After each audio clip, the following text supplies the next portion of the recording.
আজকে বৃহস্পতিবার, সবে ম্যাডাম পুজো দিয়ে উঠেছে। আজকে দুপুরে রান্নাবান্নাটা আচ্ছা দেখিয়ে দেখি কি ওকেই রান্না। বলি, একটু জোরে বলো, জোরে। আমি দেখাবো না তুমি? তুমি বলো জোরে, আমিও বলবো।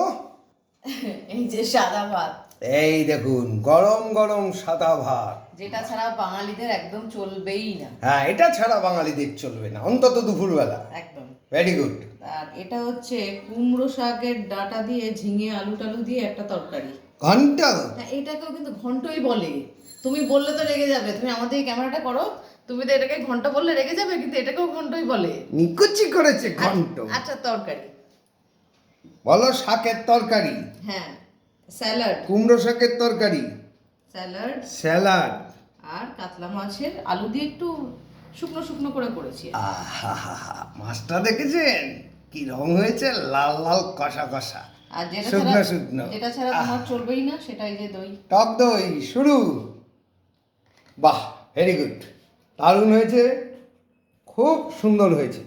আচ্ছা এবার আমাকে দেখো। তোমাকে দেখাবো? হুম। আচ্ছা দেখালাম। আচ্ছা কমেন্টে সবাই কি বলেছে বলো, লাউয়ের তরকারিটাকে তো ঘন্টই বলে। লাউয়ের তরকারি কি ঘন্ট?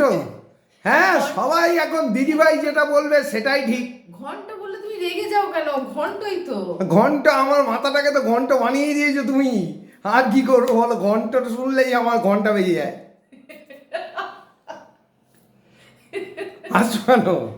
না এবার ক্যামেরা বন্ধ করে দাও, আর হাসি পাচ্ছে। আর হাসি পাচ্ছে না? ঠিক আছে, পাচ্ছে। হাসি পাচ্ছে। এই আজকে ভিডিও থাকলো, ভালো লাগলে সাবস্ক্রাইব করবেন, অবশ্যই কমেন্টে জানাবেন।